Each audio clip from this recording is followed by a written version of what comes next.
What's up? What's up? What's up? How's everybody doing tonight? Welcome to another episode of the AV podcast through StreamYard, obviously. But today I'm going to be quick. I want to dive kind of right into this. I know we've been talking about the Hey Summit for the last month now, right? 30 plus days. We're all probably tired of hearing it. So this kind of like a final recap, kind of go over a review of what happened, what didn't happen, what we learned.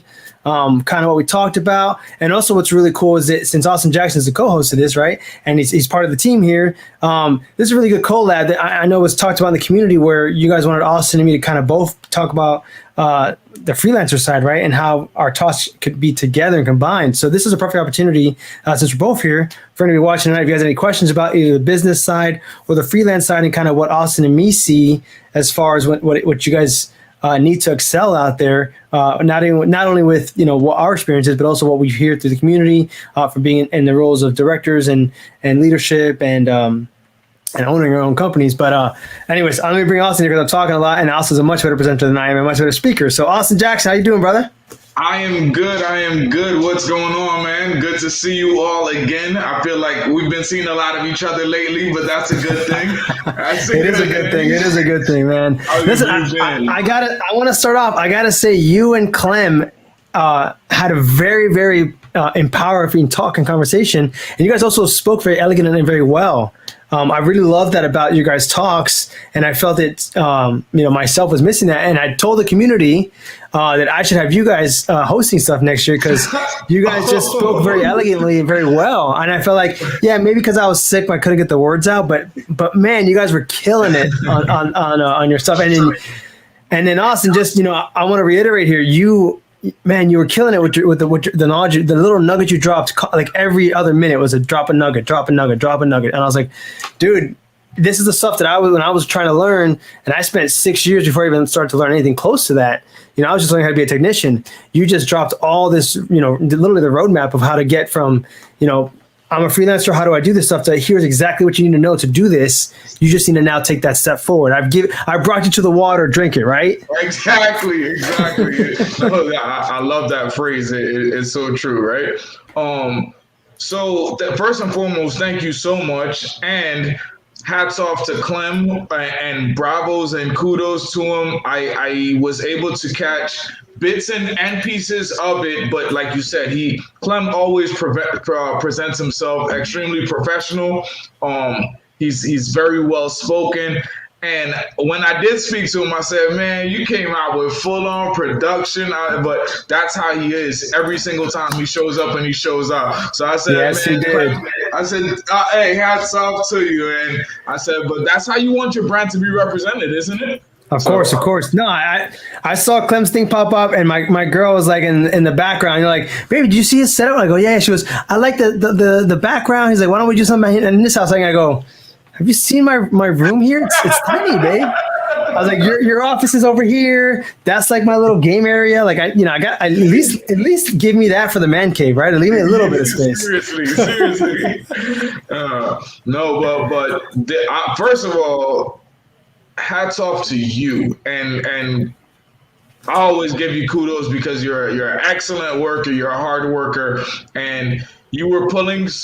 What people saw was the show. They saw the summit, but they didn't see how many strings you were pulling behind of the scenes, how many teeth you were pulling in the process, how much hair got pulled out in the process.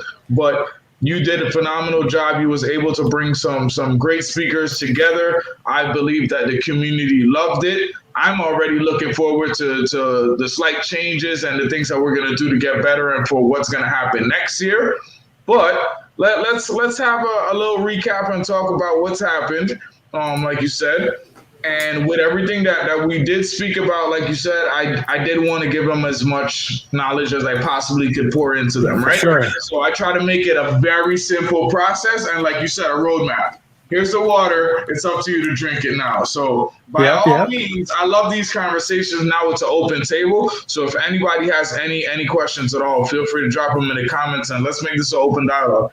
Yeah. So let me start real quick. So I see Hafiz here saying he missed it, right? So in case you guys don't know what we're talking about, AV Tech Talks just did its first ever AV Tech Talks Summit, and that summit was held for 2 days, Sunday, Monday that just passed.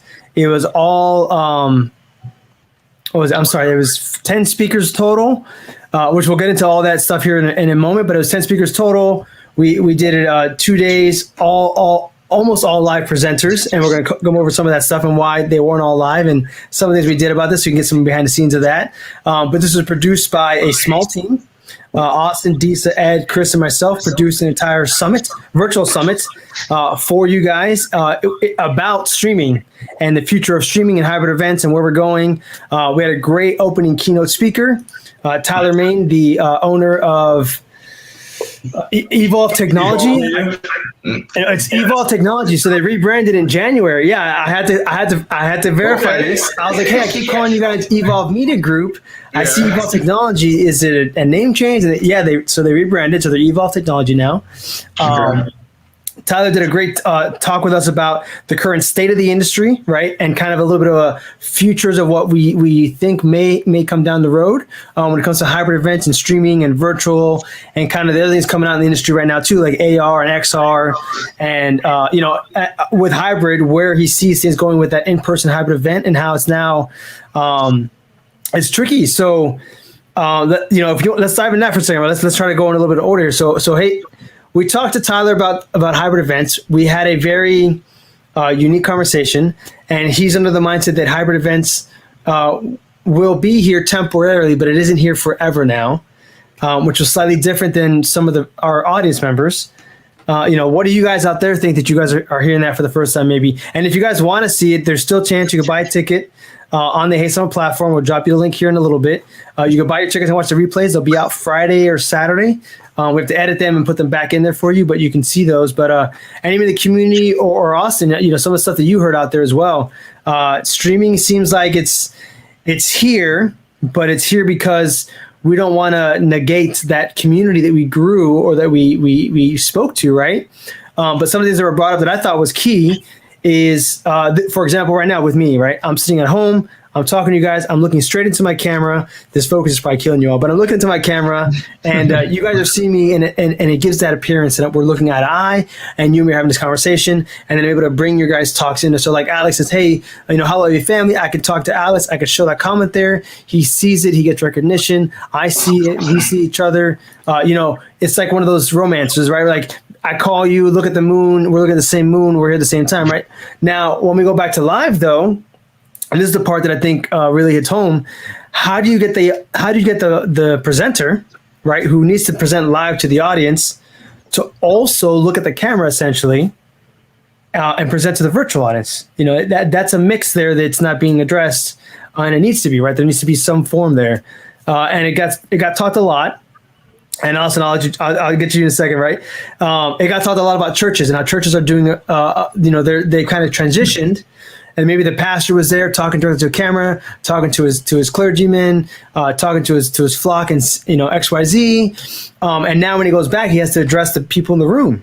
How does he do that and still address them while he's looking, at the audience, at Mrs. something over here or Senora this over there, and how does he still do that without the viewer, right? Because now if I'm looking away, right, how does a viewer not feel like a fly on the wall now that they're just watching this thing happen, right? They want to come live to it, and that was something that was brought up. Being engaged with it, like face to face, like you said just now. Right. That's a very good question. So that was something that was brought up, right? And that is a very good question. And I thought, man, that is a different mentality, and it's our issue to solve for our clients. So that was one thing that was brought up. There's kind of like, okay, well, what's a solve for that? And I think if you guys wanted to, I highly recommend you get the VIP tickets so you can watch those replays, kind of get more into it. There's tons of other stuff we went over. We went over the evolution of technology, where it's going, where it's been, SMPTE 2110, how that's kind of getting incorporated into the world right now. So many things we went over with Tyler and stuff. Was there any key takeaways, Austin, that you had when you presented or when you were watching that you thought was just like an aha moment? Like, what, that is a good point. How do we tackle this? So honestly, I was kind of interested more so when he started talking a little bit about XR, because for me, so we know that Vegas is a huge city that has a ton of AV, just like Orlando, correct? Of course, and yep. One of the very first shows that I saw was a Michael Jackson show in Vegas. And that was kind of one of the first times that I think I got exposed to XR. And from the time I saw it, I said, this is going to be the future for a lot of remote different things. So when he started talking about it, but I don't know, on the other side of the coin, he kind of threw me off where he said, it's going to be a small part, but it's not going to be as big as what we're thinking moving forward. So I didn't know. I didn't. When I started thinking about the XR, I started thinking like, how deep will this streaming go? How big will it go? Because we've been talking about travel kind of falling at about 50%. So as things are starting to open back up, our company's still spending the money to fly these executives around for these different summits and conferences and conventions and things of the sort. But what does that future look like? What's your thoughts on it, Omar? So I had some interesting conversations with a couple of different people, prior to the event, during the event, and after. And a couple things that I thought were those aha moments, right? Like, oh, that's really cool. So one thing in particular that I feel now has become maybe become a standard moving forward, and where definitely hybrids has now because it's made an impact, and we know this is possible, right? A lot of the talks we had were all over the U.S., even somewhere in India. A lot of our prize winners for the event were in Canada, in Europe, and in India. And one of the shipments I'm shipping out right now is going all the way to India to one of the prize winners. Another one's going to Canada, and one's going to Canada, British Columbia, and one's going to France. And it's amazing to see that I was able to connect with all these people all over the world and do this event. Now, there's two things that really kind of exposes there, right? One is that if you have it now, proof of concept, right? Now, if you want to do an event, it takes a lot of money, right? Tons of money to do these events. You got to get sponsors for the venue. You're gonna, like, let's say on average, let's say just for a wedding, for example, $10,000 to do a wedding venue, right? Then you're looking at the event planner, and you're from, hell, a technical director charges $750 a day. So you can imagine an event planner is charging couple $1,000, but they're also doing a lot of pre-pro, so they're probably charging ahead of time. Let's just say $5,000 to be safe, right? So then you're looking at $15,000 there. Then you look at catering. If you do drinks, that's another cost, which you can kind of offset some of that by getting sponsored by a drink company, or you can have a company come in, sell drinks, and you make a percentage of that and offset that price completely. You got to talk about rooms, right? There's also quotas you got to meet in order to host an event in certain hotels. Then there's flights, people coming in on flights. You got to get transportation, you got to get flights, you got to get lodging. That adds up very quickly, right? So let's just say on our side, you're looking at $10,000 for maybe 3 to 4 lead techs, but do that times 100 people. You're looking at $100,000 there. So there's all these variables, right? A streamed event, though, very low cost.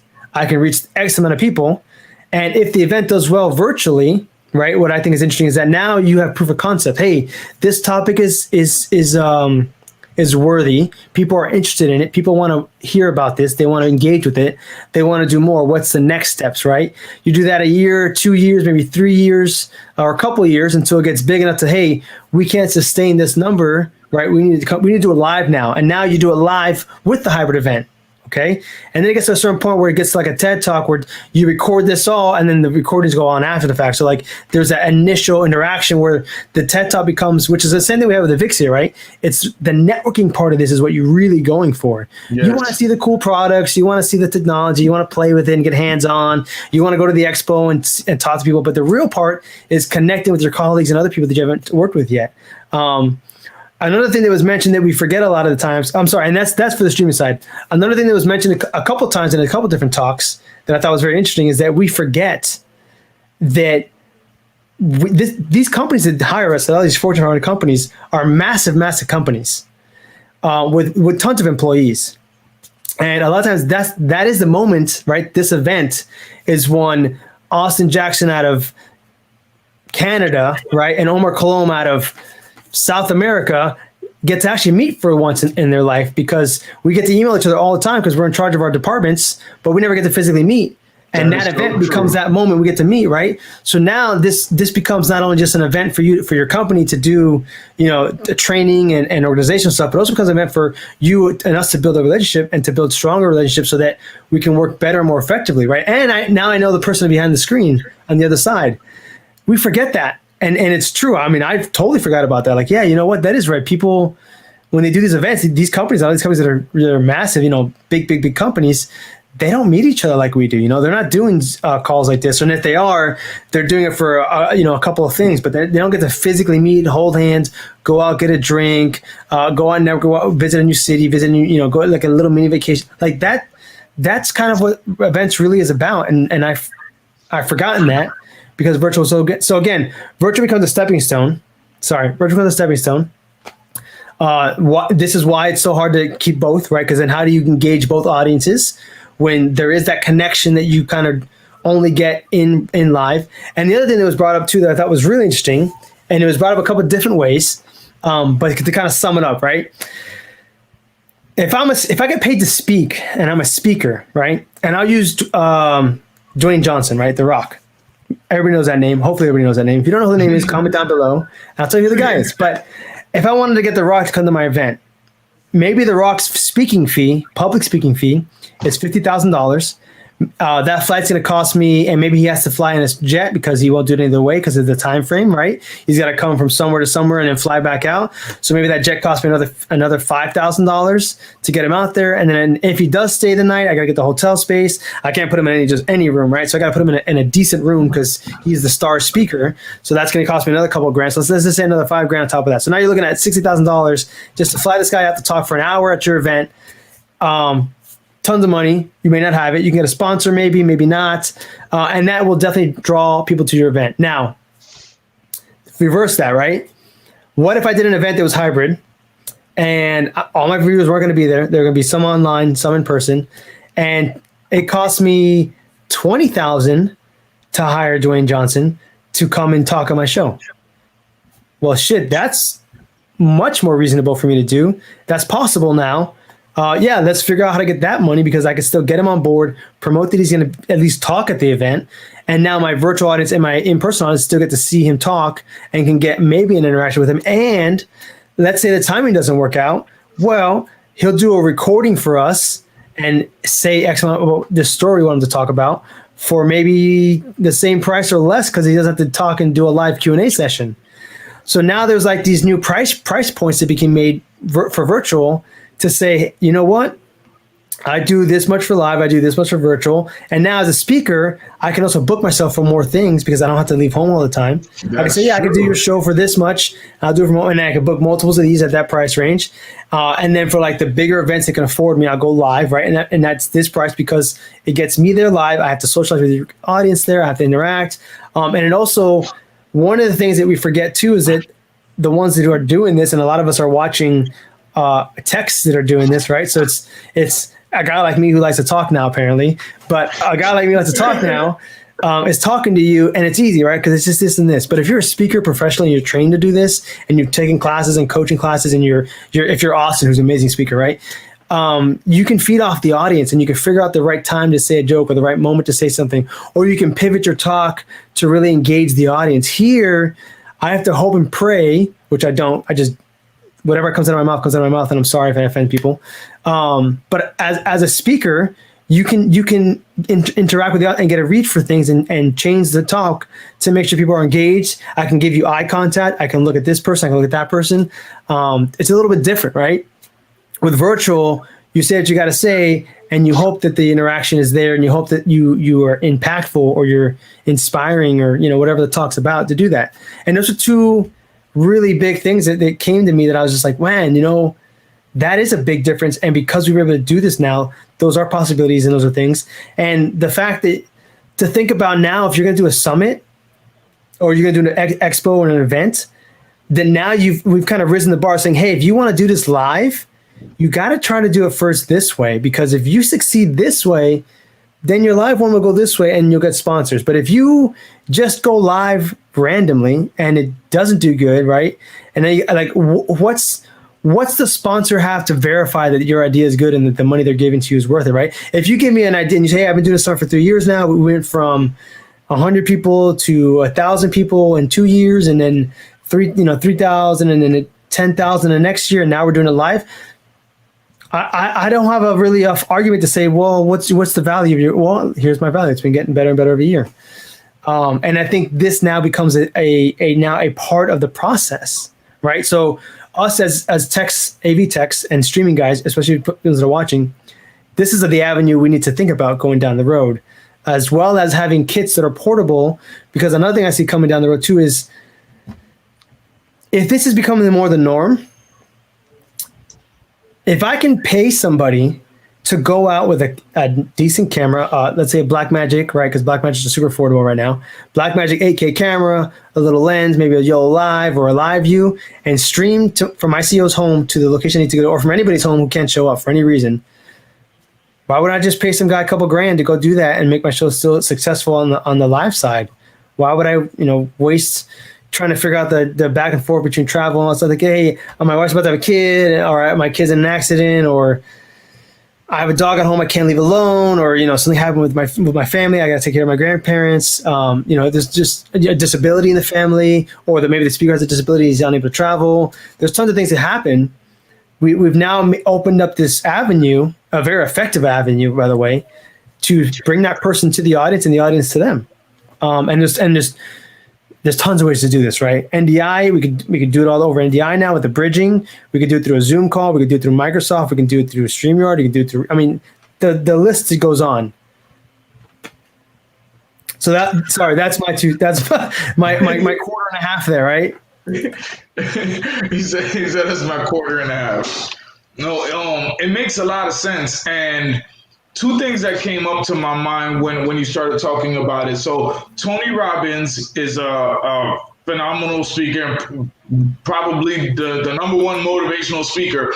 And he himself had to make pivots in how his business was structured throughout the pandemic. And one of the very first things is when he was looking for some type of stage presence and audience reaction, he set up a huge amount of screens and television so that you can see every last one of these Zoom feeds coming back. Now, I don't really know if it made a difference for him at that standpoint when he's talking, because he's looking at all of these little pixelated boxes and things of the sort. So I still don't feel like you're able to get the audience response and the feedback and the energy that comes from being in the room, in their presence, and hearing their cheers and the oohs and the ahs and the grunts and all of those different things that play a part in our emotions and how we receive things. So I definitely see where you're coming from in that aspect. Although I believe that they have made attempts to try to duplicate it, it's still not the same. And the other thing is, like you said, there's been a lot of pop-ups right now, being that there could be a live show and the client at the last minute say, hey, if we want to stream this out to such and such, how much extra is that? So like you said, it's either if something is happening and they want to stream it out, or if they need some speaker on the other end who they don't want to have to fly in and pay for the hotels and the per diems and all of these extra things that come into play with their contracts. Hey, maybe it may even be cheaper for me, because if I just send a tech over there and just have them, like you said, set up the camera, set up the camera feed, put that into the machine and stream that right back into the conference, that may work for them. I don't really foresee it going away, but I do see it. I see it continuously being a part of. I feel that hybrid is here to stay. But like Tyler said, maybe the relevance of how important it is to us right now at this present moment, the more and more as we go back to the new normal, or what we once thought was normal, meaning a lot more live events than actual streaming, I feel like maybe some of the relevancy may go away with it then. Yeah, and I feel, and I'll touch on two things you said here. So we talked about like the Tony experience, the Tony Robinson experience, and that one. So here's the thing about the Tony Robinson experience. I've done the Grant Cardone one, right? And I've shown you guys photos of that and the stuff that I've done. That level of intimacy, I don't think with the amount of people they did it with, right? I don't think they can get that live, because virtually I can do this and connect to all of you, right?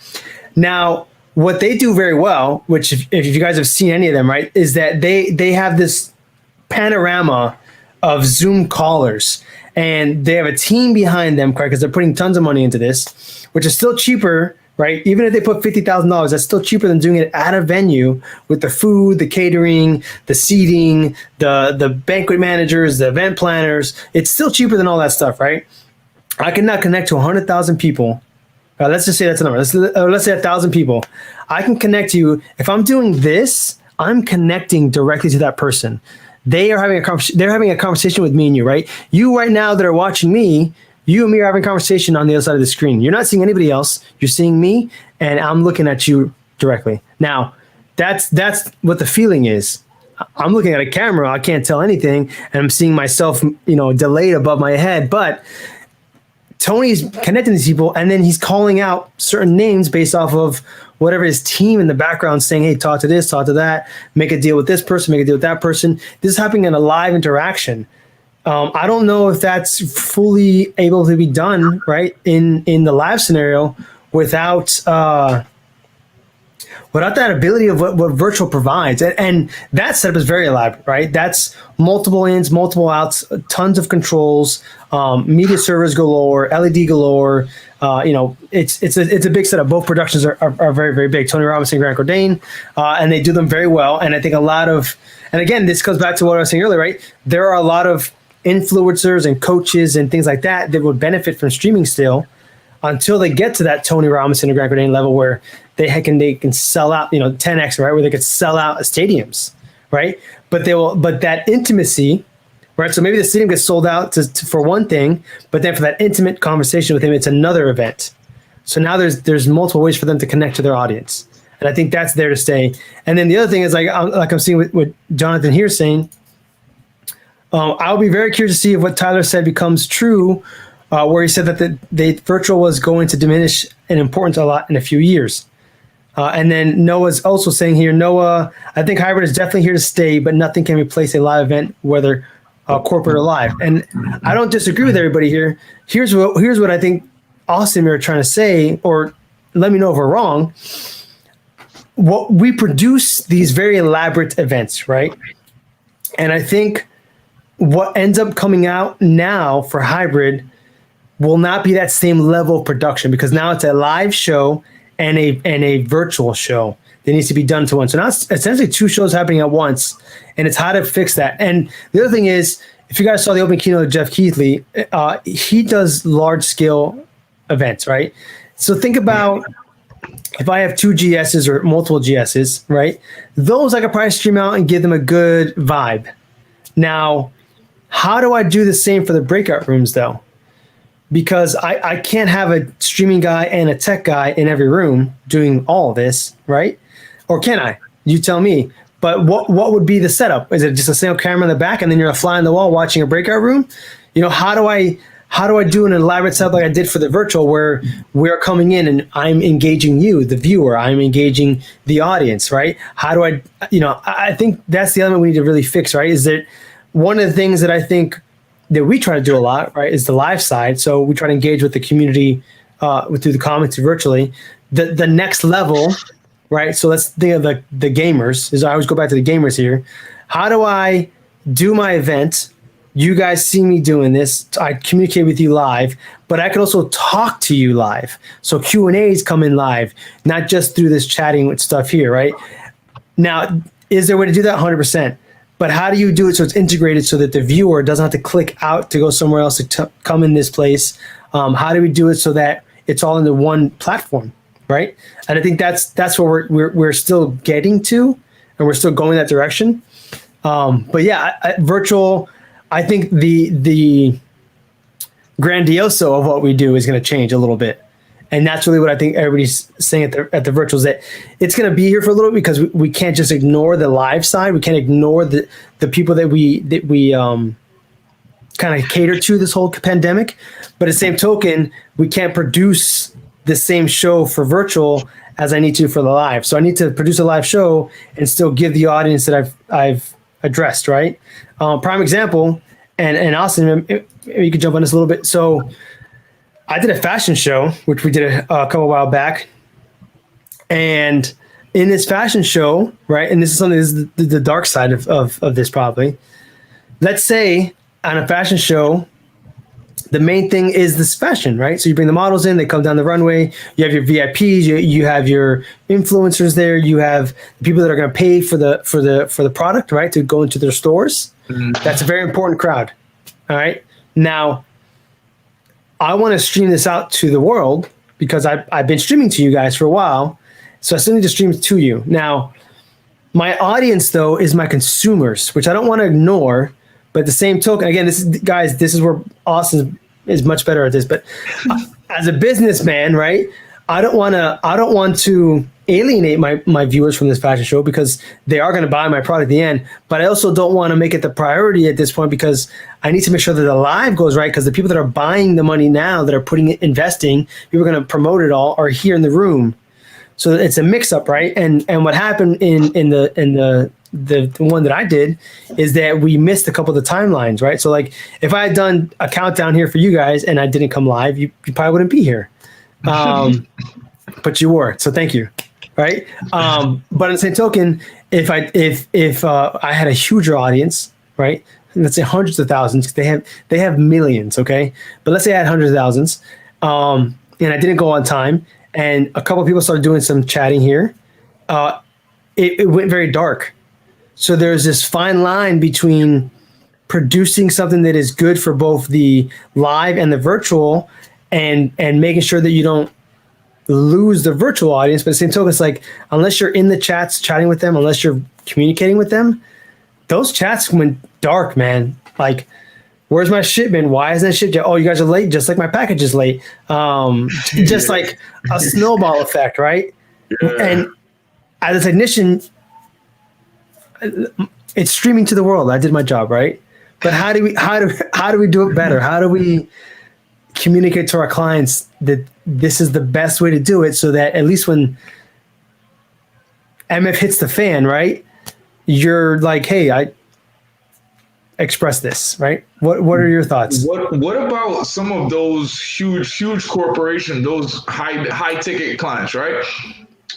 What do you think about them actually spending on high ticket shows, meaning that they go full scale to have the virtual side of it, maybe pre-produce a lot of the content and things of the sort when he talks about for them doing like breakouts as well, and them having two technicians in every room, one who's literally responsible for just the streaming, what content is going out, as well as whatever is coming back in, and the other technician who's responsible for what's in the room. Now, you can have multiple camera feeds for that one technician who's responsible for streaming, and he may be able to give you a couple different camera views as to what's going on in the room, just to keep whoever's on the virtual side a little bit more actively involved. But that may be something that clients are looking to do if they want to make sure that they're staying top tier on both sides of the spectrum.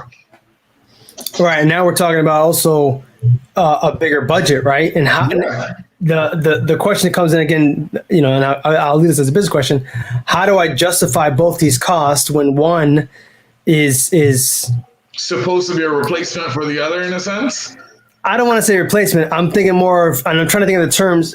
Jeff Woodgreen brought up some very good terms, and he's saying that when it comes to business, right? Business is all about the and correct me if I'm wrong, the analytics, the numbers, right?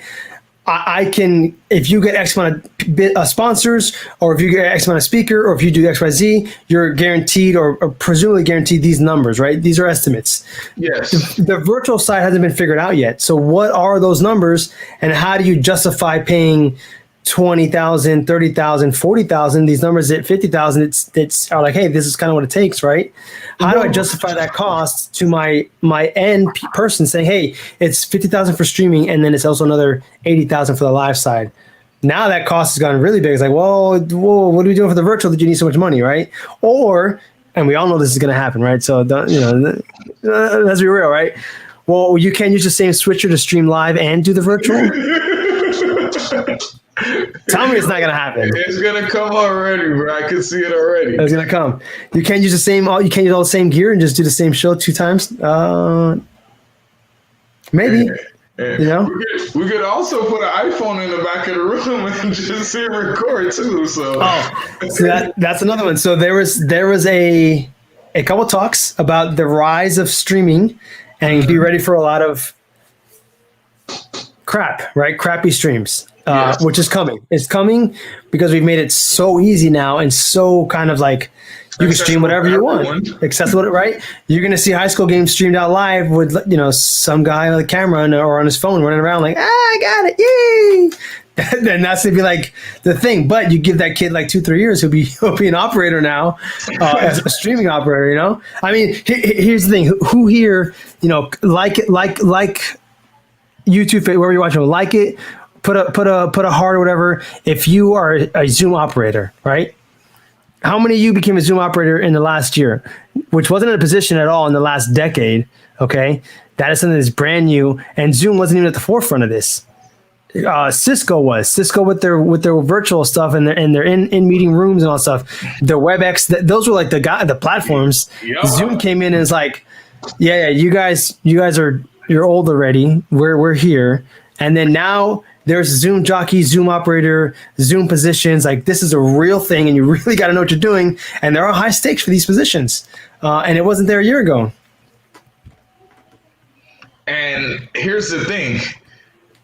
I don't know if people are paying attention to, but a lot of the people that they're bringing in from Zoom, they are high level people. There are people that they can't afford you to make mistakes on. So the position is new, but you have to make sure that you're skilled and proficient enough at this things behind the scene before it comes to showtime, because like we said, they're saving on flying in these big executives and things of the sort. So you don't want that you're missing cues or you're screwing up when one of the biggest presenters is supposed to be giving their content at the moment.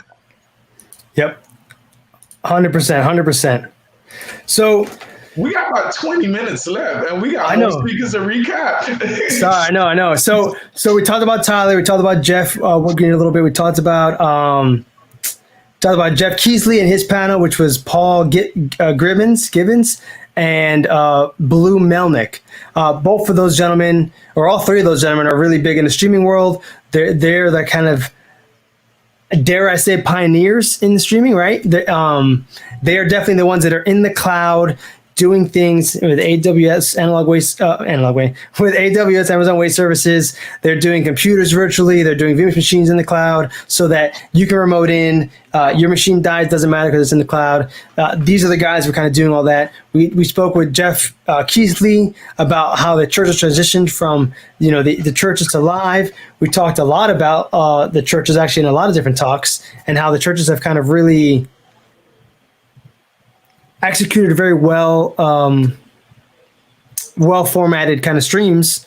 And when they did start coming back to live, they had these very multiple, which is where a lot of the people are getting ideas from, right? This multiple kind of live / streaming platform at the same token with two different stages and different people, different MCs, different announcers, things like that, and different content being displayed, right? I remember the one that I did, they had a completely live setup and a completely virtual setup, and every camera feed got fed to the virtual guys, so they had their own separate feed stream with their own MCs and their own whole stage. And their actual backdrop, right, for the stream was the actual stage that people were doing stuff on. So you would see this as the people were talking about it, like a sports thing, right? So that becomes more of a thing. I'm not a sports guy, so I don't know what the terminologies are, but when you're watching a before game, the analysts speaking about kind of what they predict is going to happen, that's what people so again, here's another position opening up, right? So if you guys are the technicians and you can do these multiple positions, right? You can host and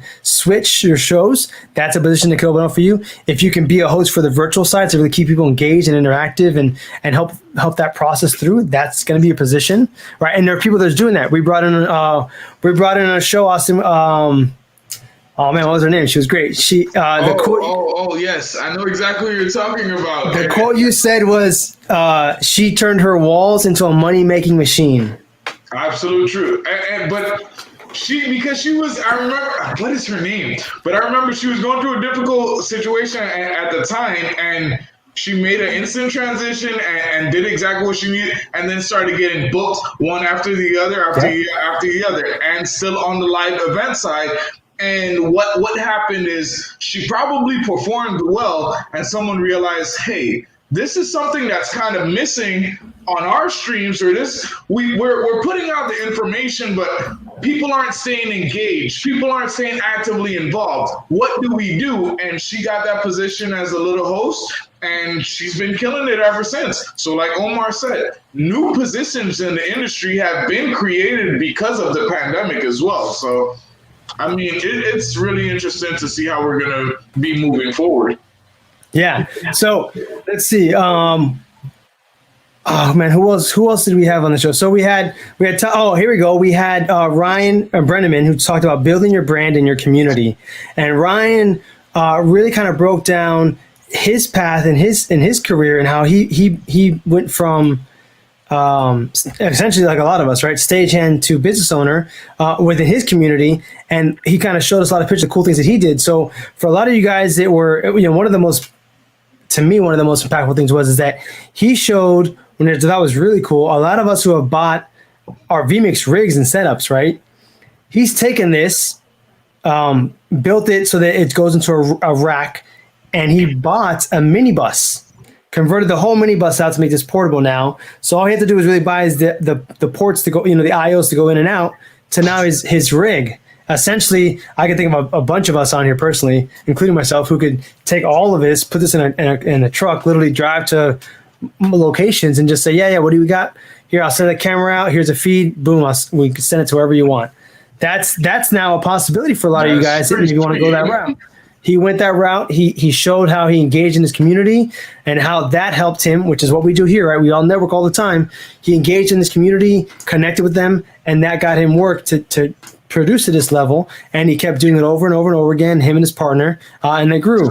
We had another great talk from Sarkreem, the one-man band, and he literally walked you through his setup for how he gets ready to do these essentially one-man teams, right, for multiple Zoom callers, multiple vMix machines, and he even did some case studies and showed where he built a system for a one-man team, brought in people who he trusted, right, who taught how to do stuff, like if you were in the military or a doctor and you're cross-training people, so that he can train and stream multiple events to multiple different countries, right, in different time zones with a team essentially all together to execute this flawlessly.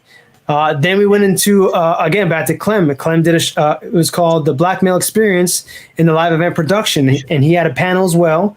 And one of his panel members, Richard Hicks, was also with us one time on one of our shows. Yes. And they had an amazing talk. We had you talking about the business of AV, giving out, the roadmap for how to go from freelancer to or not even just freelancer, but how to go from you are a freelancer who gets paid as a sole proprietor to getting paid as a business, right? And the benefits to that. Then we had, again, back to Jeff with his panel. Then we had Kevin Ring come on from Disguise, talk about cluster rendering, talk about all the amazing things that Disguise is coming out with. Also, if you guys didn't know, Disguise is free online training. You can get a key now, extend, I think, to the end of the year, I think it was now. Free key to the end of the year. There's a museum called Illuminarium in Atlanta, Georgia. Amazing location. Fully 3D immersed environment. They call it, what was it, immersion without the glasses, I think is what he said.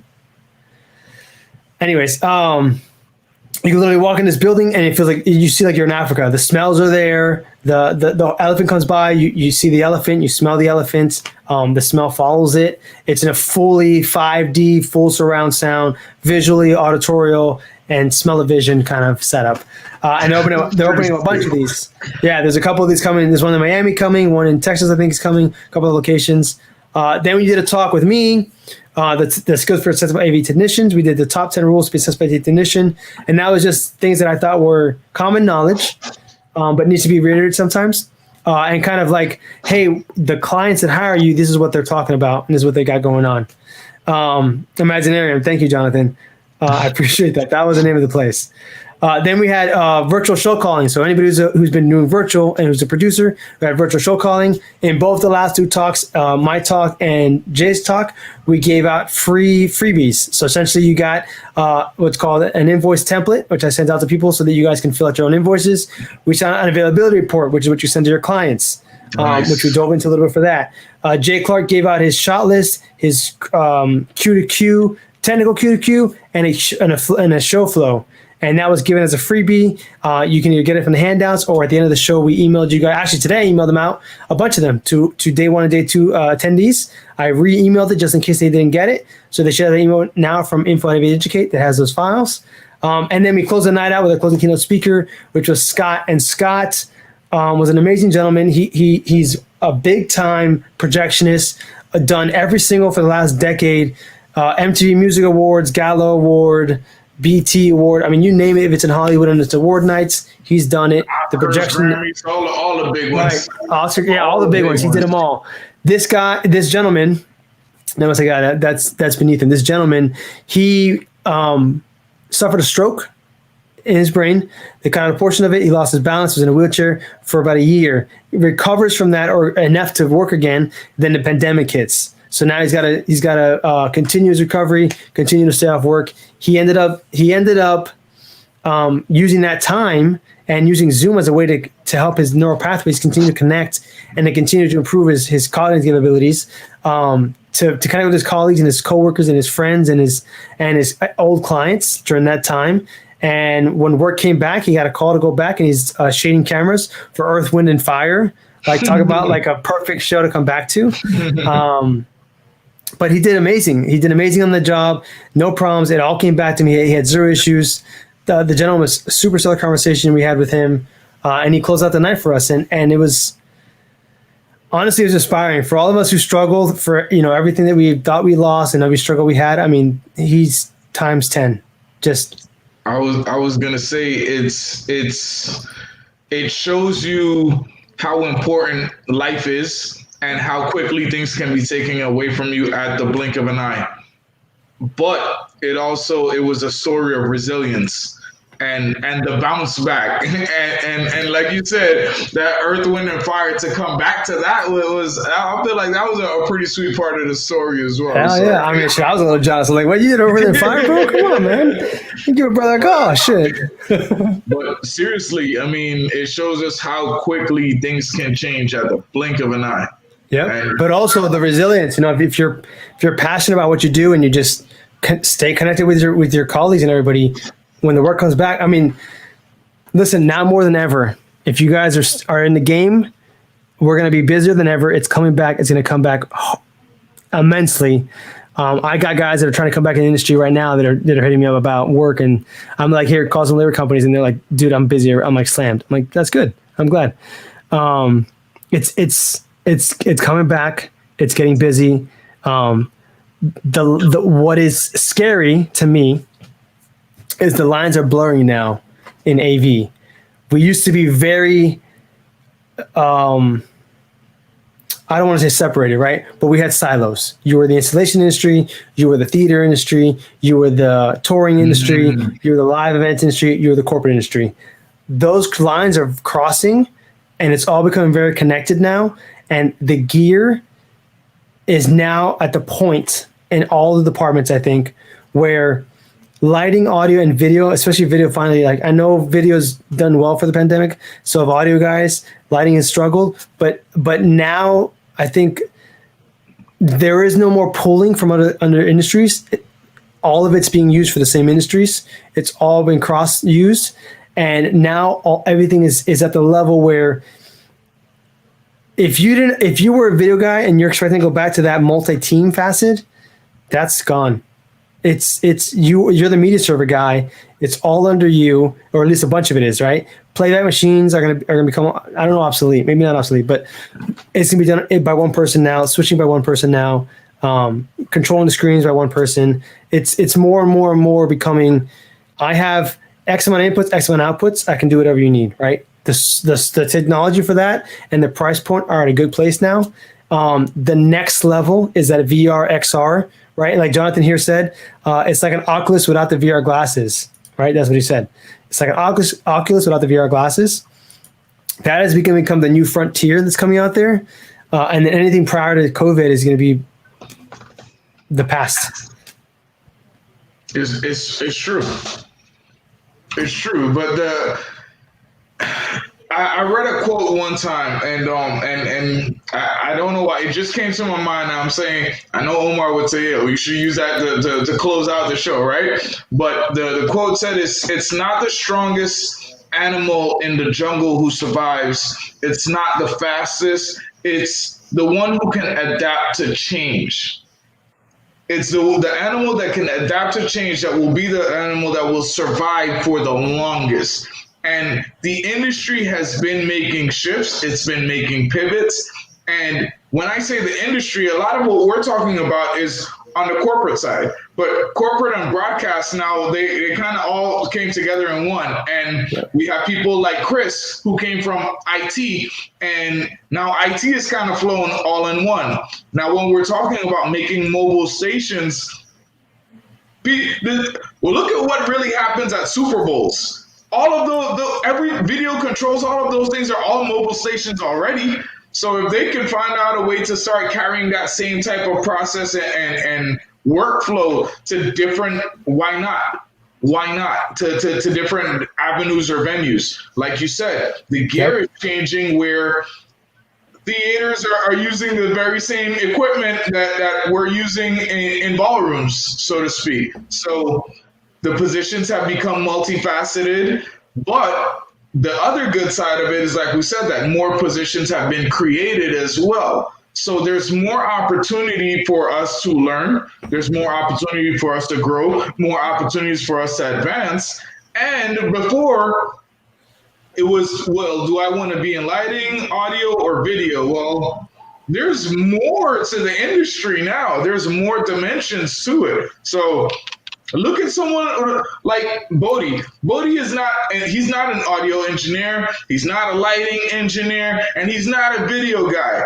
But his skills and expertise at what he does, it blended so well that when he adapted and picked up AV, it became second nature to him. Yep. Imagine how many more people that there are like Bodhi.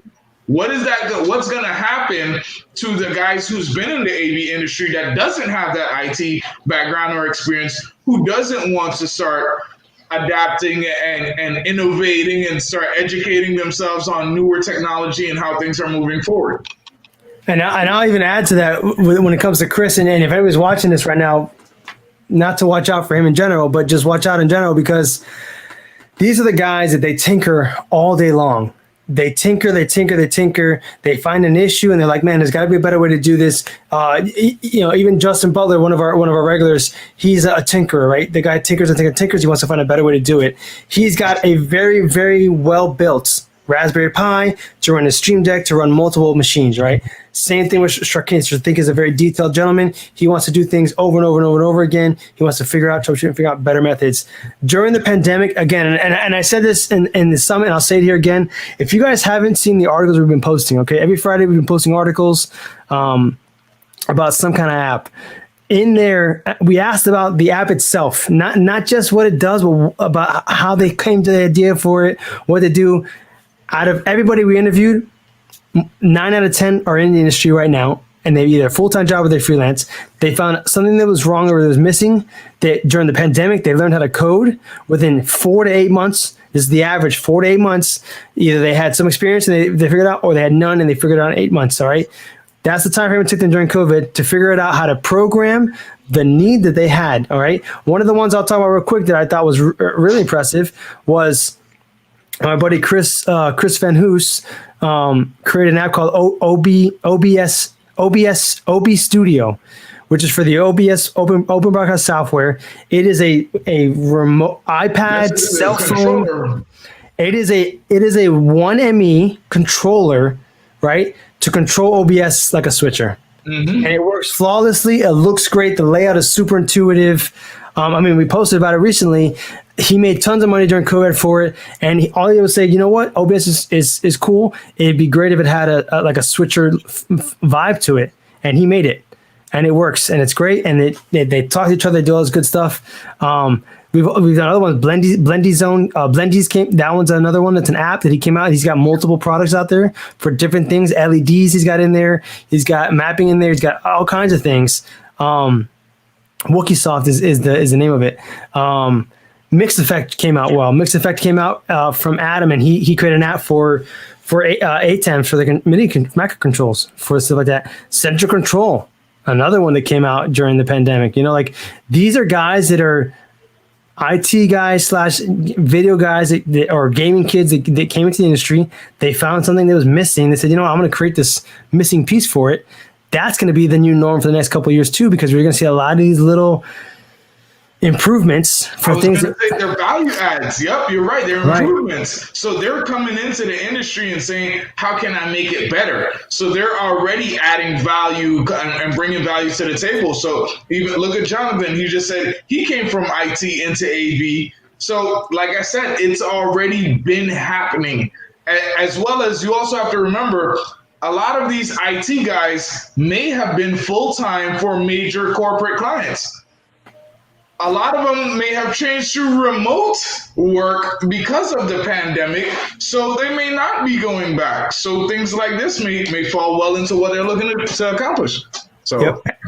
Look, Jeff here just said a perfect thing. I come from the IT AV as well, and think we've got a lot to share with the industry. Networking, VLANs, routing, subnetting, masking, DHCP is essential. It is essential knowledge now.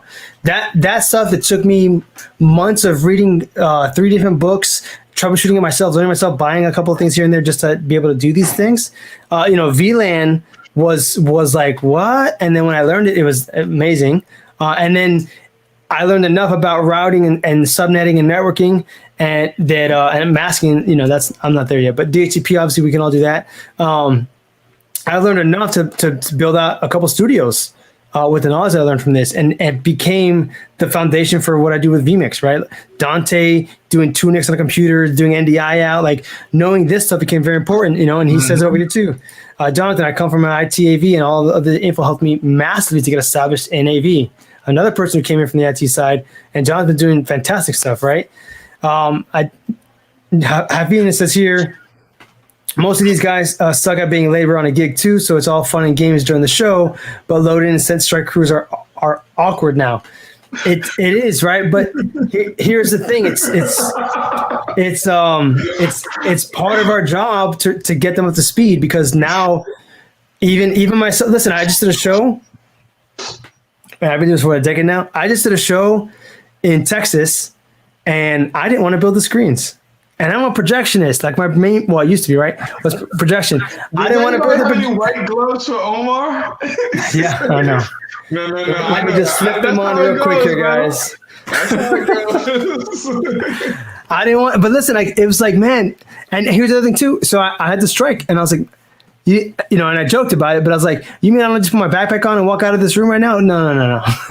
I joked about it, but there are guys like that, and we're seeing that now, and it's going to be part of that double-edged sword. Like, okay, yeah, you're touching on it, but now there's the work side that you didn't know existed. So either you're in it to win it or not. And I think that's actually a very good point. Maybe this is where this comment right here is maybe where the defining point is, right? Now that we're coming back to it, maybe some of these guys are going to have some problems, and maybe that's an opportunity for some of you who need to catch up can kind of win out, right? Is now you have this little window to kind of stay ahead of the game here. I mean, it's an edge, but honestly, if you listen to what any of the clients are out there saying now, they already want guys who are what they call Swiss Army knives, or skilled in multiple different positions. So. Yep. The better that you get yourself, even on simple things like the truck packs and things of the sort. I mean, you want to be that all-around guy who's not just good at what you do, but you're also known for being dependable, and they can throw anything at you, and you'll find a way to either help out or get it done. So, agree. So I just saw this last question we'll take here because we're running up past time, and then I'll let you do your thing, Austin. Jesse says, Where is the comprehensive guide to AV over IP, best practice, including all the modern formats? I'll just say 2 things before Austin wraps this up for tonight. Look up SMPTE 2110. That is kind of where the industry is going. We're kind of there already, but that is being more and more implemented and accepted in more departments. And if you have a chance, look up Introduction to Show Networking with John Huntington. We also did a video with him a few months ago. He's in one of our podcasts, but his book's called Introduction to Show Networking with John Huntington. Very good book, probably one of the first books I read that really helped speed up everything I know about this for the AV world. His is he's a professor at a university in IT and information technology. His book is very specific to IT and AV, so the book is a very quick study. And I think is the best kind of overview that I've read so far. Another recommendation is, if you guys haven't done so, and everybody said it right, but do Dante. Dante's level 1, 2 was fantastic. I didn't do level 3. I hope I never have to go to that point where I need to do level 3, but 1 and 2 is very fantastic. And then always, if you guys don't know who Avix is or Infocom CTS has a very comprehensive IP. They're very installation specific, so they have tons of stuff to give you out there when it comes to IT and the whole workflow there. Those are my recommendations, but that's all I gotta say. Awesome, man. Take it away, brother. One last question I wanted to ask before. So for everyone in the AV Educate community and those who will be seeing it, if you didn't get a chance to be able to see the summit, how do we see the summit now? Like, is there recap videos that we could watch? Because some people have been asking me, hey, how can I see videos? And I know that we got some emails saying that some things are coming out within about a week. Can we share that information just because we're talking about a recap? But if someone hasn't seen anything with the summit, how do people get involved after the fact? Because there was a lot of information came out from a lot of great speakers. So if you can see it after the fact, you probably want to. Yeah, so if they want to jump in there real quick, they can go to the link that I'm putting into the comments right now, the AV Tech Talk Summit.heysummit.com, which I'm going to drop right into the stream for you guys to get into. If they want to buy the VIP ticket, which if you don't think you can purchase right now, by Friday or Saturday, all of the talks that we just showed will be available there for the replay for life. And there's also a private Facebook group that people are been invited to. If you have a ticket, you get invited to that private Facebook group. And in that group is the speakers are in there, the videos are in there as well, and so are anybody who's attended if you got the VIP package. So again, that link, we just dropped it down there for you guys to check it out. And if you want, you're more than welcome to. It's there for you. So enjoy. Perfect. All right, guys. It's been a great week again with you. So much information got poured out over the past week, over the course of the weekend, everything. So I hope that you guys, like I always say, take notes, get involved, stay actively involved in the community. Pick up as much knowledge as you possibly can. That's one. And also make sure that you continue to pour out into others. Pass along this information. And that goes, one, with the information that you receive and you learn, but also when you see articles that's coming out on Fridays, when you see these things coming out about the summit, these information is as powerful as it is for you, be that blessing for someone else. So also make sure that we continue to try to make sure we get as much exposure as we can behind the scenes on all of these things so that we can continue to try to pour out and bring all of this great knowledge and information for you. But it's always been a pleasure talking with you guys. The same thing I said earlier, let's try to see how we can continue to innovate, how we continue to create and pivot and make continuous strides and changes to be the next generation for our industry. But we'll continue talking about that in the future. For now, you guys enjoy the rest of the evening and take care. Now for our sponsors.